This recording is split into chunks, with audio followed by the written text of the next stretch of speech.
c'est savoir qu'est-ce qui dans nos talents va nous permettre d'aller vers plus de leadership et qu'est-ce qui dans nos personnalités va nous permettre d'aller vers plus de leadership et comment je vais pouvoir embarquer les autres types de personnalités avec qui je travaille. On terminera par les 9 différents types de motivation fondamentale. Parce que c'est vrai, on se dit, on est nombreux dans l'entreprise, on ne fonctionne peut-être pas tous de la même manière. Donc, qu'est-ce qui se joue là?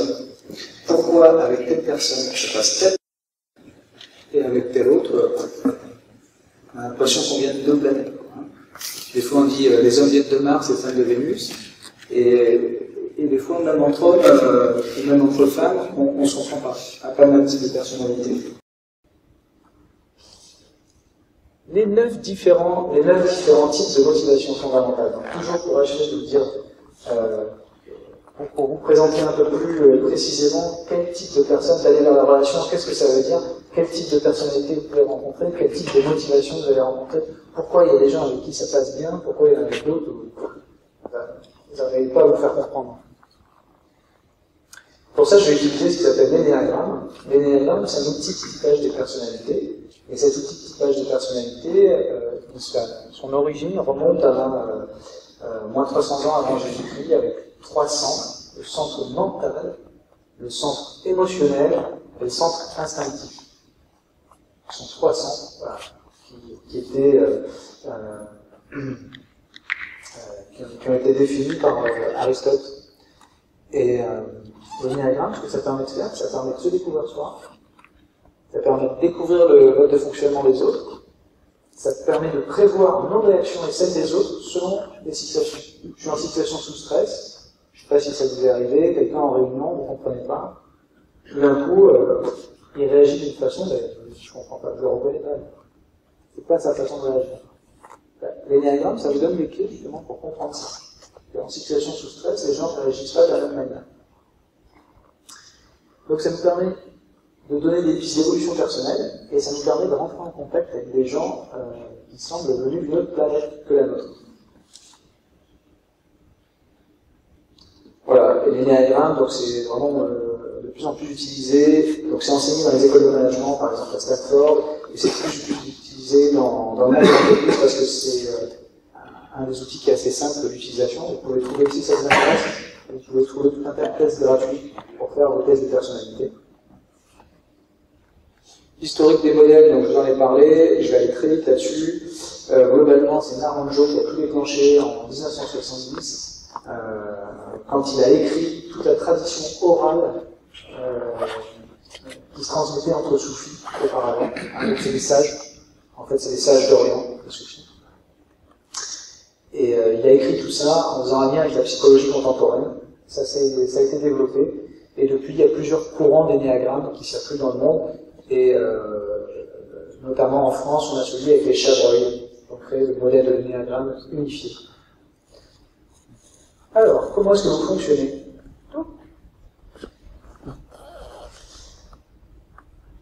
La dernière fois que vous avez eu une nouvelle, un contretemps, un problème, un souci, quel est le centre qui a réagi le premier? Dans l'énéagramme, ce qui est important de savoir, c'est quel est votre centre préféré. Le centre préféré, si c'est votre centre mental, ça veut dire que vous analysez logiquement, vous raisonnez, vous faites des choix, des décisions, vous vous projetez dans le futur. Ah bon, il y a eu tel souci. Globalement, qu'est-ce que ça va engendrer? Comment je peux me projeter sur la semaine prochaine, dans un mois? Voilà, c'est le centre mental. Limite, si je pousse le zoom et que vous êtes 100% centre mental, vous n'avez aucun sentiment, aucune émotion. Grosse situation de stress, c'est, je vais prendre cet exemple. Un patron d'une entreprise vient de terminer une réorganisation. Donc un patron totalement dans le mental, 100%, enfin peut-être pas 100%, ça n'existe pas vraiment, mais 90%. Et plan de licenciement, il remercie les gens. Dans ces cas-là, vous avez des taxis qui viennent. Des taxis qui viennent. On ne laisse pas repartir les gens seuls, parce qu'on a la responsabilité de son personnel sur le trajet du retour. Donc il y a un balai de taxi qui vient en bas, qui vient rechercher les gens, et elle est grave. Les gens sont licenciés, ils ont par exemple 53 ans, grosse difficulté quand même derrière à trouver du boulot, ils ont peut-être pas tous payé leur maison, ils ont des enfants, etc. Donc il y a des drames, il y en a qui pleurent, il y en a qui hurlent, etc. C'est vraiment désagréable. Ce patron est en train de discuter avec son bras droit qui est allé voir les gens pour leur annoncer. Il est à la fenêtre de son usine et il voit le balai de taxi qui arrive. Et donc il y a tout ce contexte, les gens qui hurlent, tout ça. Et il dit à son bras droit, mais comment on a fait pour trouver autant de taxis? Je ne pensais pas qu'il y avait autant de taxis. Voilà le comportement d'un pur mental. C'est-à-dire qu'effectivement, la personne n'est pas du tout affectée par ce qui se passe par les émotions. Elle est simplement dans le jugement. Enfin, dans le jugement, dans le rationnel, comment on a fait pour trouver ça. Sens émotionnel. Le sens émotionnel,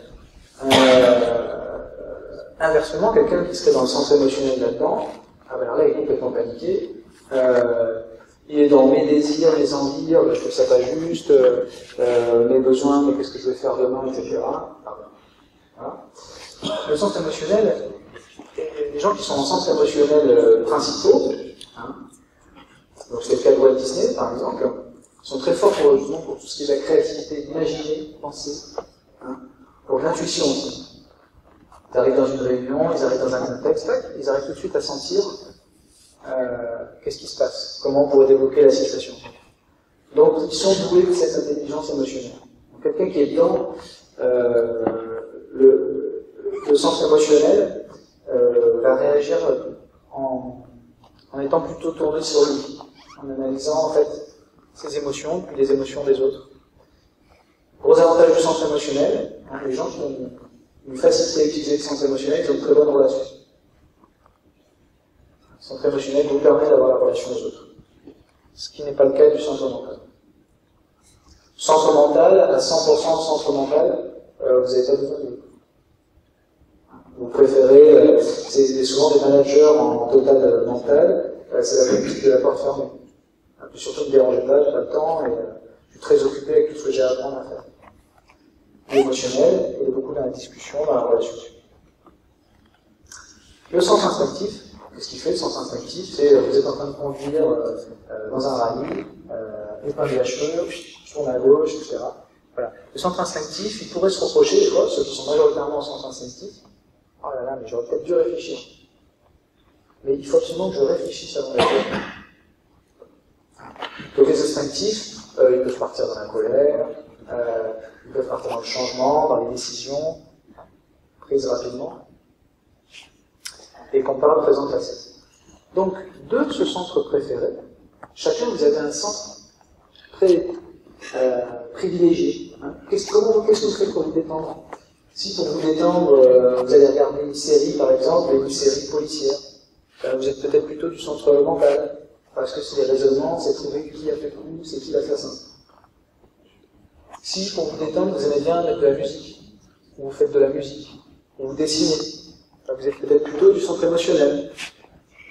Si pour vous détendre, vous avez besoin de faire du sport, très vite de courir, de vous dépenser, il faut que ça sorte. Hein, c'est instinctif, c'est impulsif. Certainement, votre centre préféré, c'est le centre instinctif. Et le centre que vous aimez le moins, hein, je vous l'ai dit, si vous êtes centre instinctif, et que vous dites je devrais réfléchir plus, certainement le sens mental vous n'utilisez pas trop. Ou si vous êtes instinctif et il faut que je me calme avec les autres, peut-être que le sens émotionnel vous n'utilisez pas et vous n'êtes pas trop connecté avec les autres. Et inversement, je suis dans le sens mental, je réfléchis beaucoup, je me fais beaucoup de projets, j'ai beaucoup d'idées, je conçois beaucoup de choses, mais en pratique, il n'y a pas grand-chose qui avance. Donc là, sens instinctif, j'avance a priori plutôt réprimé. À partir de ces centres, eh bien vous avez chaque centre préféré, chaque personne qui a un centre préféré. Donc par exemple, parmi vous, est-ce qu'il y en a qui se sont plus préférés centre, on va dire quoi, centre instinctif? Centre préféré instinctif, non? Il y a la question comme ça, pas? Vous n'arrivez pas à dire comme ça? Centre émotionnel? Ouais, centre émotionnel, il y a déjà quelques-uns qui sont analysés. Centre mental? Ouais. Okay. Donc voilà, donc on a déjà une bonne partie qui ont une idée. Ça vous restreint sur 3 types de personnalité. Et le centre instinctif, en fait, il a un souci avec la colère. Voilà, parce qu'il est impulsif, et voilà, ça part tout de suite, etc. Donc du coup, s'il y a de la colère, ça pose problème. Le 8, qu'est-ce qu'il fait? Chacun réagit différemment, chaque type d'énéagramme réagit différemment. Le 8, qu'est-ce qu'il fait? Son problème vers la colère, il l'externalise. Donc lui, hein? Il tape quelqu'un. Voilà, il tape quelqu'un, il engueule, il n'y a pas de souci, ça part tout de suite. Hein? Donc c'est pas quelqu'un, quand il y a quelque chose qui le gêne, hein, vous le savez tout de suite. Hein, c'est pas dans 2 semaines, il réfléchit pas avant de dire les choses, il prend pas forcément de pincettes, on peut avoir des mots crus, etc. C'est quelqu'un qui est assez rentre-dedans. Le 1, son problème avec la colère, il l'intériorise. Avec la colère, ben c'est lui. C'est lui qui dirige la colère contre lui, quoi. Et finalement, il faut qu'il fasse tout parfait et qu'il évite absolument qu'il y ait de la colère. Qu'il évite absolument de générer de la colère avec d'autres gens qui sont en colère. Vous voyez, c'est une organisation complètement différente. Le 9, qu'est-ce qu'il fait? Ben, lui, la colère, il ne peut pas en entendre parler, donc il fuit les conflits. La colère vient des conflits, je fuis les conflits, je ne veux pas avoir de conflit. Donc les 9, on a des gens très diplomates, on a Obama, on a François Hollande.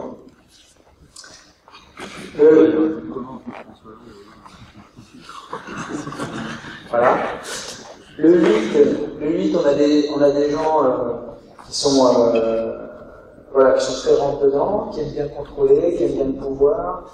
On a par exemple Robert De Niro, qui a fait un film dans le film sur le Bronx, j'ai oublié le nom précis, mais dedans il est réalisateur, metteur en scène, acteur, voilà, et quand il est interviewé, il dit bah oui, c'est pour tout contrôler, parce que j'aime bien contrôler, j'ai toujours fait ça depuis mon premier film. C'est quelqu'un qui aime contrôler. Voilà. Hein, donc les 8, c'est un type qu'on appelle, on lui donne l'étiquette de leader. 8, 9, 1, après je vais dans le centre émotionnel, il y a un problème avec son identité.